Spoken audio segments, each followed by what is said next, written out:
Um, we are looking at the phenomenon of dreams today. We're going to unpack a massive compilation of historical texts, clinical research, and neurobiology to understand exactly what your mind is doing while you are asleep. Yes, and our objective here is to examine how human understanding of this phenomenon has drastically shifted over the course of history.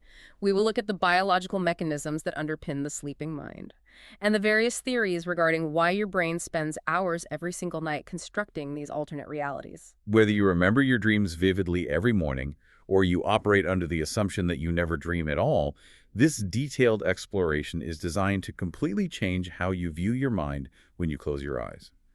Let us start by establishing the fundamental biological reality and the surprising historical origin of the word itself. To truly comprehend the scale of what we are analyzing, it is necessary to first look at the biological baseline that governs your sleep cycle. The neurological data indicates that humans spend more than 2 hours dreaming every single night. And it is important to clarify that these are not instantaneous, momentary flashes of isolated imagery. Exactly. They are sustained, continuous sequences. An individual dream state typically lasts anywhere from 5 to 20 minutes at a time, cycling throughout the night. If you extrapolate that metric across an average human lifespan, it equates to several years of your existence spent entirely within a self-generated, alternate cognitive state. The brain is dedicating a massive amount of its finite biological resources to this process. It is. However, the way we conceptualize this state linguistically has a highly unexpected origin. This reveals a lot about how early humans viewed their own consciousness. If we trace the etymology of the English word itself, we find that in Old English, the word drama had absolutely nothing to do with sleep, brain activity, or nocturnal visions. The Old English definition was strictly an auditory concept. Correct. The Old English drum actually translated to noise, joy, or music. It was usually associated with waking celebration, large gatherings, or the playing of instruments. It was not until the 13th century that this linguistic framework shifted. Etymologists trace this change to the heavy influence of the Old Norse word dromer. Yes, that Old Norse term carried the definition we recognize today, describing the sequence of images, thoughts, and emotions experienced during sleep. The adoption of this meaning completely overrode the original Old English definition. What is fascinating here is the insight it provides into human cognition. Early English speakers literally had to borrow a conceptual word from another language because they had not yet fully conceptualized or isolated the sleeping mind as a distinct, definable phenomenon worthy of its own specific noun. That linguistic shift from a word meaning noise to one meaning sleep visions highlights how our understanding has evolved. And the historical records indicate that it was not just the terminology that changed. That is right. The actual subjective experience of what a person sees and feels while they are asleep appears to have fundamentally shifted over the centuries. How did early civilizations experience this state compared to how you or I might experience it tonight? It is a profound area of historical and psychological analysis. The way humans historically experienced the content of their sleep was not static. When we examine preserved writings, clay tablets, and inscriptions from early Mediterranean civilizations, ancient Mesopotamia, and ancient Egypt, we identify a distinct baseline for the subjective experience during Bronze Age antiquity. In these ancient accounts, the dreamer was almost entirely passive. Entirely passive, yes. The subjective experience was not the active, visualized, narrative-driven adventure that you might experience today, where you are running, interacting, or exploring a landscape. Instead, historians and anthropologists classify these early records primarily as visitation dreams. In a visitation dream, the internal visual content is incredibly minimal. Extremely minimal. The limited visual aspect serves primarily as a static framing device for an authoritative auditory message. The dreamer is visited by a distinct figure, usually a recognized deity, a prominent deceased ancestor, or a revered societal priest. This figure stands before the passive dreamer and delivers clear, unambiguous commands or prophecies regarding future events. The purpose of the experience was strictly to dictate the post-dream behavior of the individual. Precisely. The dreamer did not participate in a storyline. They were merely a stationary receptacle for an auditory directive. The records concerning the Sumerian city-states provide a highly specific historical example of this passive, authoritative structure in action. Yes, specifically the historical records concerning Gudea, who was the king of the Sumerian city-state of Lagash. His reign occurred approximately between 2144 and 2124 BCE. The surviving cuneiform cylinders detail that King Gudea undertook the massive architectural, economic, and logistical project of completely rebuilding the temple of Ningirsu, which was the patron deity of his city. The sole catalyst for this monumental public works project was a visitation dream. That is exactly what the records state. This project required the mobilization of immense resources and labor. According to the texts, he received an authoritative command during his sleep from a divine figure. The societal framework and cognitive baseline of the time dictated that this auditory directive be treated as an absolute, unquestionable mandate. He did not question the logic of the narrative. No, nor did he actively participate in a branching storyline while asleep. He simply received the instruction in a passive state and executed it upon waking. However, historians and cognitive theorists note a relatively abrupt shift in this subjective experience following antiquity. The passive, auditory-dominant visitation dreams largely gave way to the visualized, highly complex narratives we are familiar with today. In these modern dreams, the dreamer is an active, first-person character making choices. Yes, feeling emotions and navigating spatial environments. Some theorists, most notably the psychologist Julian Jaynes, have postulated that this reflects a fundamental cognitive shift in the human mind's architecture. Jaynes pointed to the distinct differences in mental framing between the writing of the Iliad and the Odyssey. In the older Iliad, characters are constantly directed by the voices of the gods. Exactly, acting as passive instruments, much like the visitation dreams. By the time of the Odyssey, the characters exhibit internal monologue, deceit, and active decision-making, mirroring the transition toward modern active consciousness that we also see reflected in the evolution of human dream reports. Moving from antiquity to the modern era, the specific content of these visualized active narratives has been extensively cataloged to look for patterns. Calvin S. Hall conducted a monumental study spanning several decades.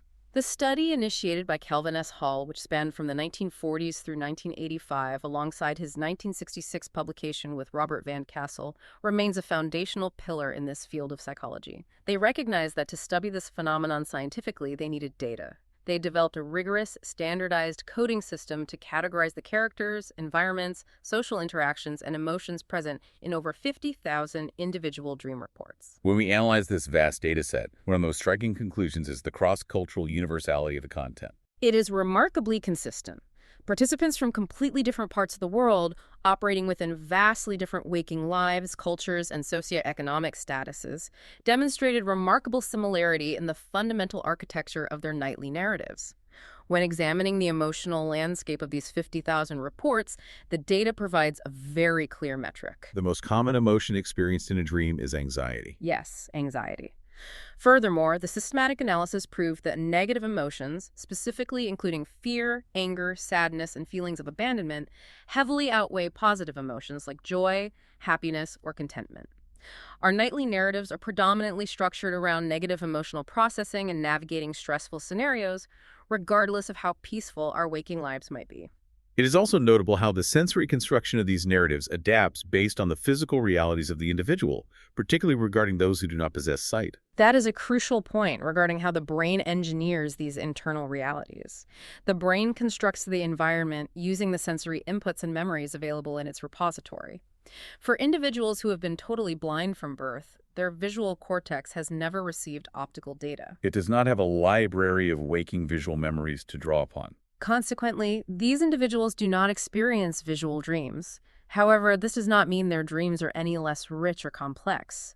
Instead, their dreams are highly vivid, immersive experiences constructed entirely from their dominant waking senses. They navigate their narratives vividly through hearing, touch, smell, and taste. A blind individual might dream of walking through a forest by vividly feeling the texture of the bark. Yes, hearing the specific crunch of leaves underfoot and smelling the damp earth. The narrative complexity, the emotional stakes, and the interactions with characters remain completely identical to those of a sighted person, but the sensory rendering is perfectly adapted to their waking physiological reality. This definitively proves that dreaming is not inherently tied to visual processing in the human brain, but rather to the synthesis of whatever primary sensory data the brain utilizes to navigate the physical world. The content of our dreams is also demonstrably influenced by severe external environmental factors and large-scale global catastrophes. The specific scientific study conducted by Deirdre Barrett during the COVID-19 pandemic illustrates this mechanism in real time. Deirdre Barrett's research serves as a vital modern data point regarding how macro-level societal stress permeates the micro-level of individual sleep architecture. Her study analyzed a massive data set of over 15,000 dream reports collected specifically during the onset and height of the COVID-19 pandemic. When she applied rigorous content analysis to these reports, it revealed a staggering metric regarding how the brain processes external reality. Themes involving intense fear, physical illness, medical facilities, and death saw a 2- to 4-fold increase in prevalence. They did compared to baseline dream reports collected prior to the pandemic. The sleeping mind was actively incorporating the existential and visible threat of the waking world into its nightly narratives. It demonstrates clearly that our dreams act as a real-time psychological mirror, heavily skewing toward threat processing and anxiety simulation when the waking environment becomes demonstrably unstable or dangerous. All of this data regarding what we dream naturally leads to the question of what is physically occurring within the brain to generate these complex experiences. We need to examine the neurophysiological black box of the sleeping mind. The neurophysiology of this phenomenon is undoubtedly one of the most complex frontiers in cognitive neuroscience. Despite immense technological advancements over the past century, scientists must operate under severe, unavoidable limitations. We still do not know exactly where these narratives originate within the physical structure of the brain. We do not know if there is a single centralized neural origin point. Right, a specific cluster of cells firing to initiate the sequence, or if multiple disparate regions across the brain are simultaneously and spontaneously involved in generating the state. The primary obstacle here is methodological. Ethical and legal protocols heavily restrict invasive human brain research. Placing physical electrodes directly into deep human brain tissue is permitted solely when it is a strictly necessary medical intervention. Exactly, such as mapping brain activity in preparation for severe epilepsy surgery. Therefore, researchers attempting to map the physiology of sleep must rely entirely on non-invasive tools. The two primary tools available are functional magnetic resonance imaging, known as fMRI, and electroencephalograms, known as EEG. It is helpful to understand why these specific non-invasive tools fall short in providing a complete mapping of how the brain generates a dream. Both fMRI and EEG are miraculous technologies, but they possess inherent limitations that prevent a perfect mapping of real-time cognitive generation. EEG involves placing electrodes across the scalp to measure electrical activity. It provides excellent temporal resolution, meaning it tracks the electrical changes millisecond by millisecond as they happen. However, its spatial resolution is incredibly poor. Because the electrical signals must pass through the skull and scalp, the EEG is effectively averaging out the voltage of millions of neurons firing simultaneously. It cannot pinpoint the small, highly specific critical neuronal populations situated deep within the brainstem or midbrain that might actually be triggering the experience. Conversely, fMRI operates on a different principle. It tracks cerebral blood flow. Yes, offering excellent spatial resolution. It can show us exactly which microscopic areas of the brain are consuming oxygen at any given moment. But fMRI is far too slow for tracking thought. The blood oxygen level-dependent signal takes several seconds to peak after the neural activity has occurred. This inherent delay makes it impossible to track the rapid, real-time computational firing of neurons that construct a fast-paced, shifting narrative. To circumvent these restrictions in human trials, scientists extensively utilize animal studies. They do, but as organizations like the Society for Neuroscience frequently note, while these animal studies are necessary for understanding the basic biology of sleep, they yield no definitive hard facts about the subjective internal experience. A researcher can observe a cat or a rat entering REM sleep and monitor its brain waves, but because the animal cannot verbally report what it saw or felt, true confirmation of the subjective experience is impossible. It remains a scientific inference. Given these significant diagnostic limitations, scientists have still managed to develop models for how the brain might generate the narrative structure of a dream. One of the most prominent frameworks is the concept of the left brain interpreter. The left brain interpreter is a highly influential concept originally postulated by cognitive neuroscientists Michael Gazzaniga and Joseph Ledoux. They developed this theory following their extensive work with split brain patients. Individuals whose corpus callosum had been severed, severing direct communication between the left and right hemispheres of the brain.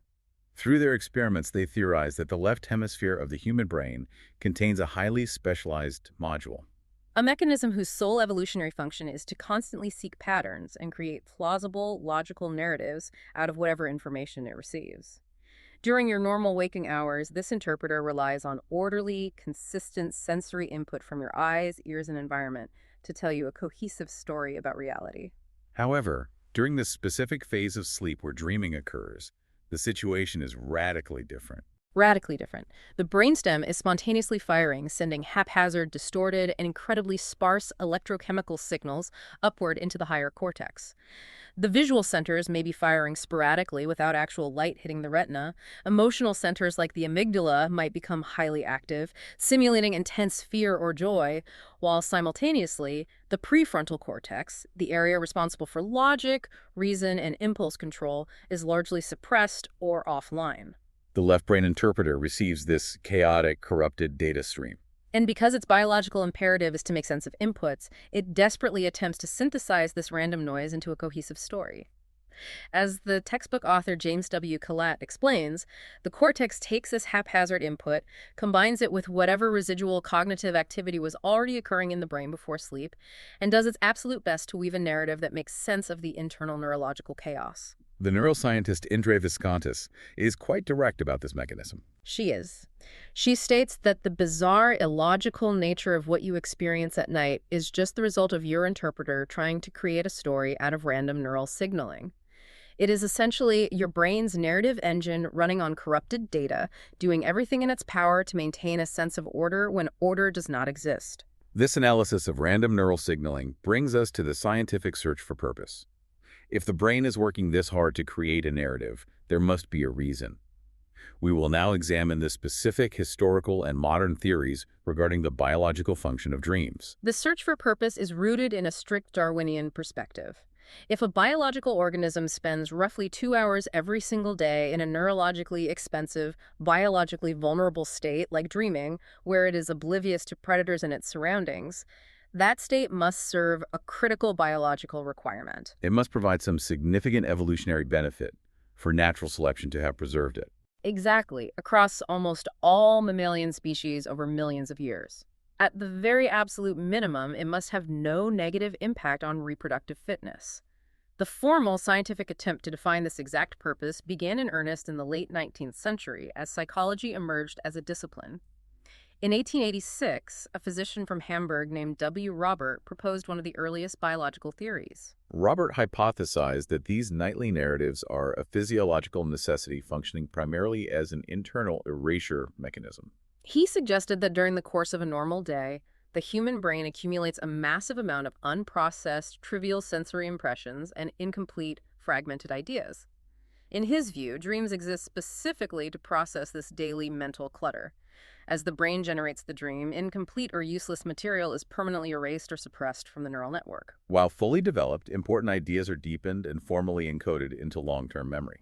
Yes, it was an early conceptualization of the brain acting as an information filter. That early theory focused on information processing was subsequently challenged by Sigmund Freud's 1965 proposition, which focused heavily on wish fulfillment and the protection of sleep itself. Sigmund Freud vehemently disputed W. Roberts' pragmatic erasure hypothesis. Freud approached the phenomenon not from a perspective of neurological data management, but entirely from the realm of psychoanalysis. Freud argued that dreams are fundamentally the guardians of sleep. He proposed that the human unconscious harbors deep, intense desires, anxieties, and wishes. According to Freud's framework, if these raw unconscious desires were to manifest directly into the conscious mind while the individual was asleep, it would awaken them. The resulting psychological shock or physiological arousal would immediately awaken them, severely disrupting vital biological rest.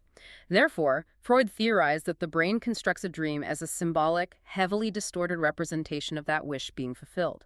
By allowing the unconscious mind to experience this fulfillment in a safely disguised, convoluted narrative, the internal psychological tension is successfully released. Because the tension is released, the dreamer is pacified and able to remain asleep. Freud insisted that the primary overriding function of the dream was simply to prolong sleep by neutralizing the demands of the unconscious mind. While psychoanalysis dominated for decades, a major turning point in modern biologically based hypotheses occurred with a specific discovery in 1953 by researchers Eugene Osorinsky and Nathaniel Kleitman. That 1953 discovery was the identification of rapid eye movement, or REM sleep, Oserinsky and Kleitman were monitoring sleeping subjects when they observed something unexpected. They established REM as a distinct, highly active physiological phase of the sleep cycle. It is characterized by rapid, darting ocular movements beneath closed eyelids, alongside profound muscle paralysis. More importantly, the brainwave activity recorded during this phase closely mimics the high-frequency electrical patterns of waking consciousness. The brain appears completely awake while the body is paralyzed. They firmly linked the subjective narrative experience of dreaming to the specific, measurable physiological state. This discovery was a revolution in the scientific community because it finally provided a measurable biological marker for an entirely subjective phenomenon.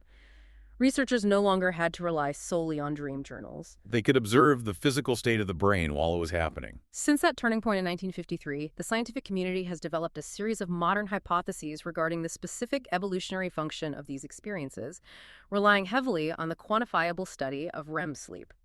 Let us detail these modern theories carefully, beginning with the activation synthesis hypothesis proposed in 1977. The activation synthesis hypothesis was proposed by neurobiologists J. Allen Hobson and Robert McCarley. Their theory directly argued against the Freudian concept of hidden symbolic meanings. Instead, they suggested that dreams are fundamentally a byproduct of the brain's attempt to make sense of the spontaneous, random neural activity originating in the primitive brainstem during REM sleep. This ties directly back to the left brain interpreter concept we discussed earlier. It does. The brainstem activates, and the cortex synthesizes a story. However, Hobson and McCarley also proposed a functional, biological role for this chaotic process. They suggested that this internal brain activation serves to actively promote crucial aspects of the learning process and memory consolidation. While the narrative itself might be meaningless noise, the physical act of the brain firing and synthesizing data strengthens neural pathways. This theoretical framework gained substantial empirical support decades later. In 2010, a rigorous study published by researchers at Harvard University demonstrated experimental evidence that the physical act of dreaming is directly correlated with improved learning outcomes. Subjects who dreamt about a complex task they had learned earlier in the day performed significantly better on that task upon waking, validating the idea that your brain is actively using this hallucinatory time to solidify new information into permanent skills. Following that, there is the reverse learning theory, which was introduced to the scientific community in 1983. The reverse learning theory was proposed by Francis Crick, who is widely known as the co-discoverer of the structure of DNA, along with researcher Graham Mitchison. They utilized an analogy based heavily on the emerging field of computer science. They suggested that the human brain operates much like a complex computer system that must occasionally go offline to run vital internal cleanup operations. They noted that during waking hours, as the brain absorbs massive amounts of data, it inevitably forms unnecessary, redundant, or entirely erroneous neural connections, which Crick and Mitchison termed parasitic nodes. If these parasitic nodes were left unchecked and allowed to accumulate day after day, they would severely clutter the neural network and degrade the individual's overall cognitive efficiency. Crick and Mitchison theorized that REM sleep and the resulting narrative dreams act as an active, offline process of unlearning. The brain intentionally generates random chaotic signals to sweep through the network. Yes, to identify these useless connections and physically delete this mental junk. In this view, the bizarre dream you experience is merely the conscious byproduct of your brain's maintenance software deleting parasitic nodes, ensuring the neural network remains optimized and efficient for the cognitive demands of the next day. Moving forward to 1995, Ernest Hartman presented a theory that shifted the focus toward emotional regulation, known as the quasi-therapeutic function. Ernest Hartman shifted the scientific focus away from raw data management and back toward the emotional reality of the human experience. His quasi-therapeutic function theory proposes that dreams exist specifically to provide a neurologically safe, insulated space for the individual to process severe trauma and intense daily emotions. The biological basis for this theory relies on the unique chemical state of the brain during REM sleep. When you enter this phase, your brain is largely devoid of the stress hormone noradrenaline, which is responsible for the intense visceral panic response you feel during waking trauma. Hartman theorized that the brain utilizes this uniquely calm, chemically muted environment to intentionally reactivate traumatic or highly emotional waking memories. By forcing the mind to re-experience the emotional core of these memories within the bizarre, disconnected narrative of a dream, the brain effectively strips away the visceral panic associated with the original event. The dream acts as a form of automatic nocturnal psychotherapy. It allows the individual to slowly integrate difficult, painful experiences into their long-term memory network without triggering an overwhelming, debilitating stress response that would occur if they processed it while fully awake. Anti-Ravansuo expanded on the evolutionary survival aspect of this phenomenon, with two highly linked theories, first in 2000 and updated in 2015. Anti-Ravansu's framework is strictly and brilliantly evolutionary, focusing on how the brain kept early humans alive. In 2000, he introduced the threat simulation hypothesis. He argued that during the vast majority of human evolution, early hominids faced constant, severe physical threats from apex predators, hostile environments, and rival groups. Any internal mechanism that provided practice in dealing with these life-or-death threats would confer a massive reproductive advantage. Ravansuo postulates that dreams are essentially a virtual reality engine designed specifically to replicate these physical threats. It gives the sleeper a perfectly safe internal arena to practice evasion, combat, and survival strategies without real-world consequences. If you practice escaping a predator in your sleep, your neural pathways are better prepared to execute that escape when you wake up. This theory perfectly explains the data we discussed earlier from Kelvin S. Hall, which showed such an overwhelmingly high prevalence of anxiety, fear, and negative emotions in human dream reports. The brain defaults to anxiety because it is running a survival simulation. Exactly. And in 2015, Ravansuo updated this framework with the social simulation theory. He recognized that for the human species, navigating complex hierarchical social bonds is just as critical to physical survival as avoiding predators. Being exiled from the tribe meant certain death. Therefore, this updated theory suggests that dreams also function as a complex simulation to practice social skills, test interpersonal dynamics, process rejection, and prepare for complex waking social interactions. More recently, neuroscientist David Eagleman proposed the defensive activation theory in 2021, which takes a very different approach regarding the physical layout of the brain. David Eagleman's defensive activation theory is a fascinating neurophysiological proposition based entirely on the concept of neuroplasticity. Neuroplasticity dictates that the physical territory within the brain is highly competitive. If a specific region of the brain is not being actively utilized, neighboring sensory regions will rapidly rewire themselves and take over that unused real estate. Eagleman notes a fundamental fact of our existence. Humans evolved on a rotating planet, meaning we are subjected to extended periods of darkness every single night. During this darkness, and especially when your eyes are closed during sleep, your visual cortex is completely deprived of sensory input. If the visual cortex remained dormant and inactive for 8 continuous hours every night, the highly plastic brain might allow your sense of hearing or your sense of touch to appropriate that visual cortex territory. So if you sleep in a pitch-black room tonight, your brain is reacting to the potential loss of its visual real estate. Eagleman theorizes that dreams evolve specifically to keep the visual cortex busy during these extended periods of darkness. By generating vivid internal visual hallucinations, the brain defends its visual territory. It ensures the visual cortex is constantly firing and remaining active, preventing it from being permanently taken over by non-visual sense operations before the sun rises. Finally, we have a highly modern theory from Eric Hull, which concerns the concept of overfitting prevention. Eric Hull approaches this biological problem using principles derived directly from artificial intelligence and machine learning. In the field of AI training, there is a very common failure mode called overfitting. This occurs when an artificial neural network becomes so perfectly, rigidly adapted to its specific limited training data that it becomes inflexible. When presented with a new, novel situation outside its training, the overfitted AI completely fails to process it. Yes. Imagine playing a single level of a video game so many times that your muscle memory is flawless, but the moment someone hands you a completely different game, you cannot even figure out how to hold the controller. Your brain has become too rigid. Hull argues that the human brain faces this exact same danger of overfitting. If we only learn from our highly repetitive daily waking routines, driving the same route, doing the same job, our cognitive models become dangerously rigid. Hull's theory proposes that dreams exist to intentionally introduce bizarre, corrupted, highly novel, and illogical situations into our cognitive processing. By forcing your brain to navigate the surreal, unpredictable narratives of a dream state, it prevents your mental models from becoming too rigid. It introduces chaos to ensure that you remain adaptable and capable of handling unexpected, novel challenges in the waking world.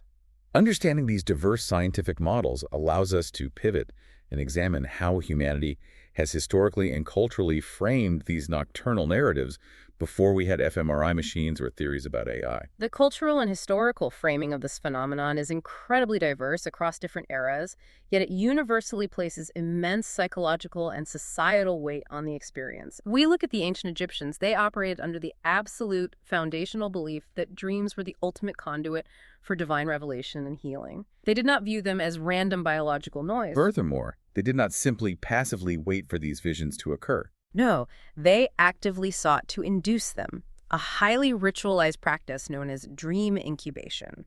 Individuals who were seeking critical advice, psychological comfort, or actual physical healing for ailments would travel great distances to specific religious sanctuaries. Once there, they would engage in purification rituals and then sleep on specially designed dream beds located within the temple complex. They went to sleep with the explicit, focused intent of receiving a direct, actionable communication from the gods during their slumber, Completely intertwining their medical and religious practices with the sleep state. The Abrahamic traditions also attribute significant historical, political, and religious weight to the interpretation of these experiences. Yes, the foundational texts of the Abrahamic traditions are replete with highly specific instances of these internal narratives directly altering the course of physical history. In Judaism, dreams are treated as profound, complex experiences from which tangible, real-world lessons and warnings can be extracted. The Talmud contains extensive, highly detailed categorizations and theological discussions on the exact nature of dream interpretation and its implications for waking life. We see this manifested clearly in the book of Genesis with the narrative of Joseph. Joseph interprets the Egyptian pharaoh's highly symbolic dream of 7 lean cows swallowing 7 fat cows. He correctly translates this nocturnal hallucination as a prophecy indicating 7 years of agricultural bounty followed immediately by 7 years of devastating famine. Because the pharaoh assigns absolute truth to this interpretation, it directly dictates the national agricultural policy of the empire. There is also the biblical account of Jacob experiencing a dream of a massive ladder stretching from earth to heaven, Heavily populated by angels ascending and descending. This narrative reinforces the theological concept of a direct, undeniable link between the mortal realm and the divine realm, occurring specifically during sleep. The cultural framing within the Islamic tradition is similarly structured and deeply embedded in the faith. Anthropologist Ian R. Edgar has extensively researched the specific role of dreams in Islam, noting that since the death of the Prophet Muhammad, dream interpretation is widely viewed as the primary remaining method for Muslims to receive genuine revelations or guidance from God. According to Edgar's extensive research, Islamic tradition categorizes the dream experience into 3 distinct, recognizable types. First is the true dream, known as al-ruya, which is considered a genuine divine message requiring careful interpretation. Second is the false dream, which is believed to be deceptive, terrifying imagery sent specifically by the devil to cause distress. Third is the meaningless everyday dream, which is understood to be simply the chaotic byproduct of the dreamer's ego or their mundane waking experiences from the day prior. Christianity also shares this foundational belief in the supernatural character of the sleeping mind, often featuring these experiences in its most prominent conversion narratives. Perhaps the most consequential historical example involves the Roman Emperor Constantine the Great. According to ancient authors and historical accounts, Constantine's monumental conversion to Christianity, a decision which fundamentally altered the entire trajectory of Western civilization and European history, was triggered directly by a prophetic dream. He dreamt that he would be victorious in the crucial Battle of the Milvian Bridge if he adopted the Christian Chi symbol as his official military battle standard. He followed the directive of the dream, won the battle, and changed the empire. Eastern philosophies and indigenous perspectives offer different, yet equally profound frameworks for understanding what happens to human consciousness during this state. In Eastern philosophy, the conceptualization of this state often directly relates to the fundamental nature of the soul and the architecture of reality itself. We can look to the Mandukya Upanishad, a profound text within the Veda scriptures of Indian Hinduism. In this philosophical framework, reality is divided into distinct states of consciousness. A dream is not marginalized as merely a biological byproduct or random neural noise. It is explicitly defined as one of the 3 primary, equally valid experiences of the soul during its lifetime. It stands equally alongside the waking state and the state of deep dreamless sleep, forming a triad of conscious existence. If we look at ancient Chinese history, we find the fascinating belief in a dual soul architecture. Texts from this era describe the human soul as having two distinct components. They believe that one aspect of the soul remains firmly anchored within the physical body during slumber, tasked with maintaining basic biological functions like breathing and heartbeat. Simultaneously, the second aspect of the soul is temporarily freed from the physical form. It leaves the paralyzed body to physically journey into a distinct, parallel realm. This dual soul interpretation was a major philosophical tenet for centuries, although it is worth noting that it was critically questioned and debated by early rationalist philosophers, such as Wang Chong in the 1st century CE, who argued for more physiological explanations. If we examine indigenous perspectives globally, the framing often integrates this mental state directly into the fabric of creation and societal survival. The animist creation narrative of Indigenous Australians revolves around the profound concept of the dreaming. It is crucial to understand that this is not a description of nighttime human sleep, but rather a massive cosmological framework. The dreaming represents a timeless time, a sacred era of formative perpetual creation that exists outside of linear human time, establishing the laws of nature, the landscape, and the rules of society. Similarly, many indigenous American populations utilize this altered state of consciousness as a critical, practical societal tool. They engaged in rigorous vision quests, which often involved days of intense fasting, physical exertion, and strict isolation in nature. The objective of this physical deprivation was to intentionally induce an altered state of consciousness in order to obtain a guiding vision. This experience was not sought for personal amusement. It was considered a vital piece of spiritual intelligence. The individual was obligated to endure the quest, receive the vision, and bring that knowledge back to share for the practical benefit and guidance of the entire tribe. Ancient Greek medical texts also reveal a fascinating blend of mythology and early diagnostic science regarding how they utilize these nighttime narratives. The Greek approach provides a perfect microcosm of human understanding evolving over time, transitioning from direct divine intervention to early rudimentary medical diagnostics.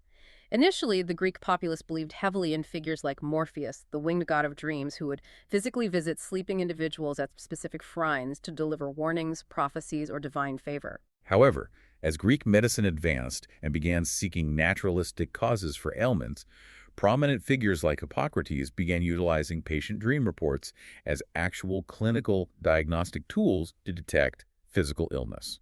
They operated under the highly logical assumption that the sleeping brain, stripped of the distractions of the waking world, could detect subtle internal physiological imbalances long before outward waking symptoms appeared. Their diagnostic manuals contain highly specific, systematic interpretations. For instance, if a patient reported a dream featuring a dim star located high in the night sky, Hippocrates would clinically interpret this as a diagnostic indicator of an affliction or blockage in the head region. Conversely, a dream featuring a dim star low in the night sky indicated a physical problem within the bowels or lower abdomen. While this specific methodology seems entirely archaic and unscientific to us now, it represents a brilliant early attempt to link internal, subjective, cognitive content directly to the physical state of the biological body. Furthermore, the philosopher Aristotle offered a surprisingly modern, purely physiological explanation, entirely stripping away the divine and supernatural elements favored by his contemporaries. Aristotle argued that these experiences were simply caused by the incomplete processing of physiological activity during sleep. For example, he posited that the visual system was attempting to operate and process residual stimuli while the physical eyelids remained closed, resulting in internal hallucinations. His view aligns remarkably well with modern neurological theories. This deep historical desire to extract actionable, real-world data from the sleeping mind leads us to how we currently analyze interpretation, memory, and human bias.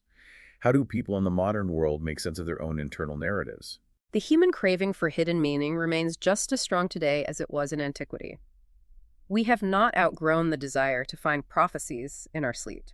Modern psychological studies demonstrate unequivocally that the vast majority of people still firmly believe their nighttime narratives hold significant, actionable, interpretive weight.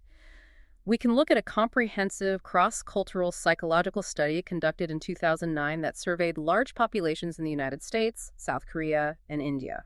The collected data showed that a massive segment of the modern population firmly believes that their internal sleep narratives reveal meaningful, hidden truths about their waking lives, their future, and their deep unconscious beliefs. The most fascinating and perhaps the concerning aspect of this study is how people weigh this internally generated data against verifiable waking data. The researchers presented the participants with a scenario involving a hypothetical upcoming flight. They found that participants were significantly more likely to cancel their planned flight if they experienced a dream about their plane crashing compared to if they simply had a very anxious waking thought about a crash the night before. More astoundingly, the participants reported they would be just as likely to miss their flight based on a dream of a crash as they would if there was an actual reported real-world plane crash on the exact route they intended to take.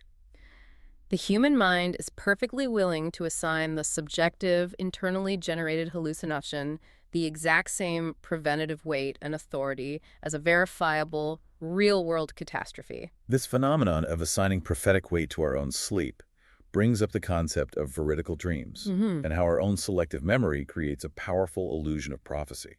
The term veridical dream is used in literature to describe a dream that allegedly reveals undeniable truths or highly specific future events that were previously completely unknown to the dreamer. However, modern cognitive psychology completely dismantles the mechanism behind these supposedly prophetic events. The powerful illusion of prophecy is not supernatural. It is generated by a combination of the incredibly multifaceted nature of the hallucinatory content and the standard human flaw of confirmation bias. When you sleep, your brain generates a massive amount of chaotic, overlapping imagery, narratives, and emotions. When a notable event occurs in the waking world days later, the human brain rapidly scans its vast, hazy repository of recent sleep memories. It finds a vague, multifaceted image that slightly aligns with the new waking event, and retrospectively forces a connection, completely ignoring the context. Psychologists prove this cognitive mechanism through a highly controlled, ingenious fake diary experiment. Researchers provided test subjects with a fake diary belonging to a hypothetical university student. This diary was carefully engineered by the researchers to contain an equal number of supposedly predictive dreams that matched later events in the diary, and completely non-predictive, irrelevant dreams. After the subjects read the entire diary, they were asked to recall the contents from memory. The results perfectly illustrated how selective memory operates. The subjects successfully remembered the predictive dreams at a significantly higher rate, while completely forgetting or omitting the non-predictive ones. The irony of the human ego is on full display here. Our brains naturally discard the thousands of hours of meaningless, chaotic data we generate every year and selectively highlight the one single coincidence. We retrospectively fit the vague narrative onto real-world life events to create the false, comforting illusion that our mind magically predicted the future. Moving from interpretation and bias to the extreme frontiers of consciousness, we must discuss lucidity, the phenomenon of actually waking up inside the narrative while it is actively occurring. Lucid dreaming is a scientifically verified state of consciousness where the individual becomes entirely consciously aware of the fact that they are currently inside a hallucination, all while their physical body remains physiologically asleep and paralyzed in REM. Once this realization occurs, the dreamer possesses fully conscious perception and can often exert voluntary, intentional control over their own actions, the behavior of the dream characters, and the physical laws of the surrounding environment. The strict scientific verification of this phenomenon represents a massive milestone in cognitive research. It does, because for decades it was dismissed as an impossibility.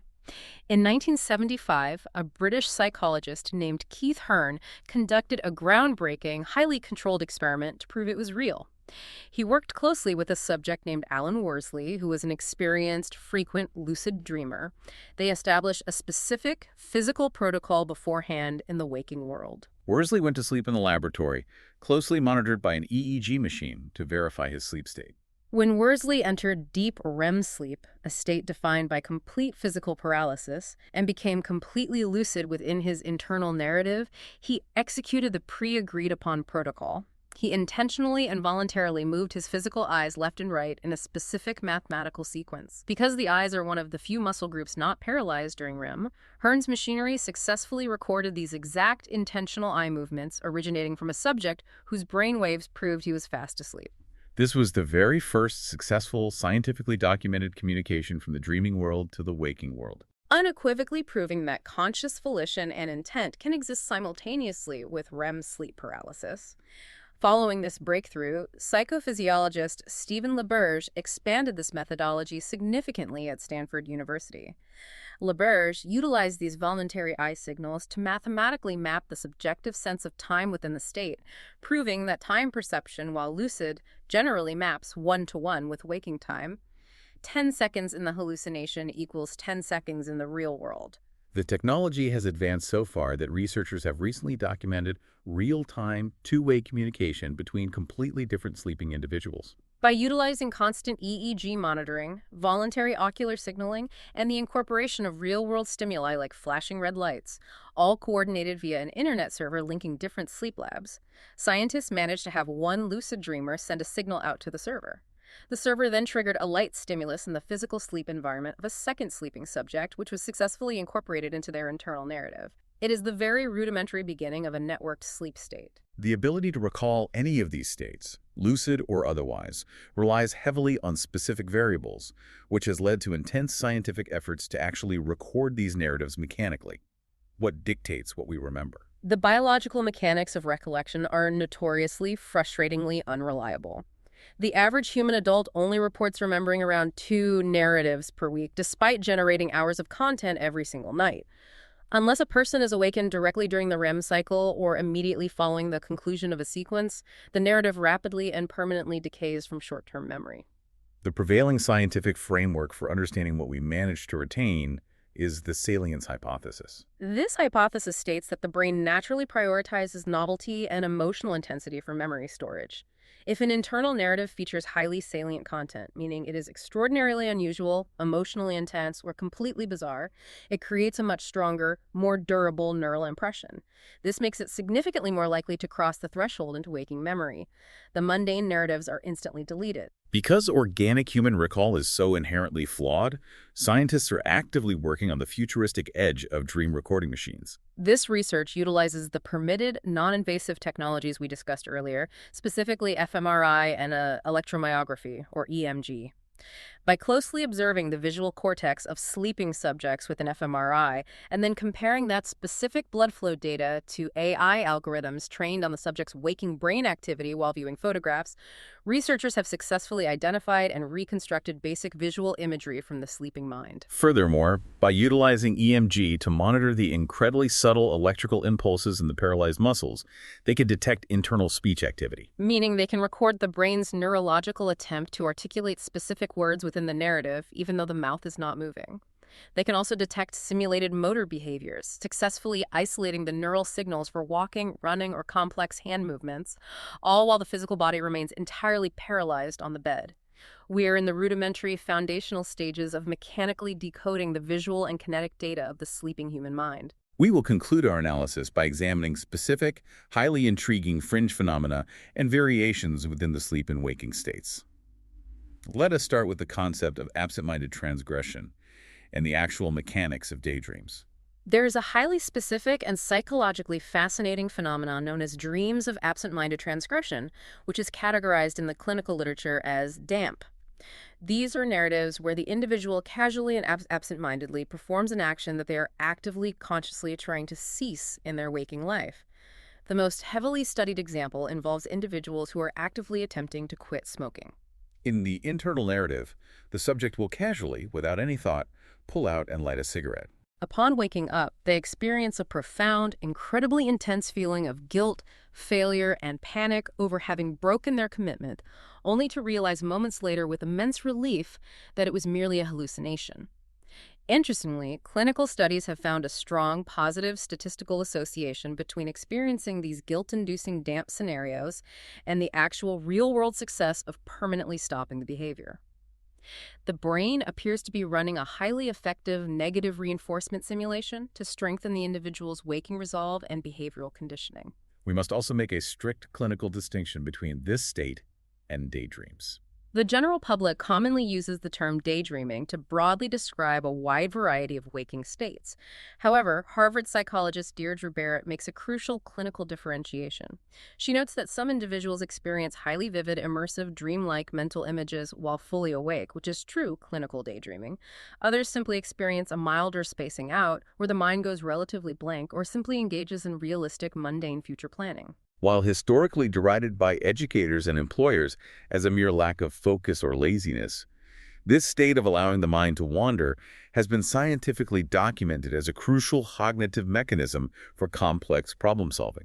Numerous massive breakthroughs in highly rigorous fields, particularly by mathematicians and theoretical physicists, have occurred precisely during these states of vivid waking fantasy, where the brain is allowed to make nonlinear connections. It is also important that we clarify the clinical differentiation between nightmares and night terrors, as they're often confused, along with specific anomalies like déjà vu and the effects of over-the-counter supplements like melatonin. Yes, it is absolutely crucial to strictly differentiate between a nightmare and a night terror, as they are entirely different neurological events occurring in different phases of the sleep cycle. A nightmare is simply an unpleasant, highly stressful dream that contains a coherent narrative or storyline. It occurs exclusively during REM sleep and causes a strong negative emotional response, such as intense fear, horror, or despair, which eventually becomes so overwhelming that it awakens the sleeper in distress. They usually remember the terrifying storyline. A night terror, clinically known as pavor nocturnus, is an entirely different mechanism. It is classified as a parasomnia disorder and primarily affects young children, though adults can experience it. Unlike a nightmare, a night terror completely lacks a narrative sequence or a storyline. Furthermore, it typically occurs during deep, non-REM sleep, not REM sleep. The individual experiences a sudden, overwhelming physiological feeling of absolute dread and panic. They will often sit up in bed, thrashing and screaming inconsolably, with a skyrocketing heart rate. However, they're not reacting to a bad storyline or a monster chasing them. They are experiencing pure, unattached neurological terror without any accompanying visual hallucination to explain it. When they eventually calm down, they have zero memory of the event because there was no narrative to remember.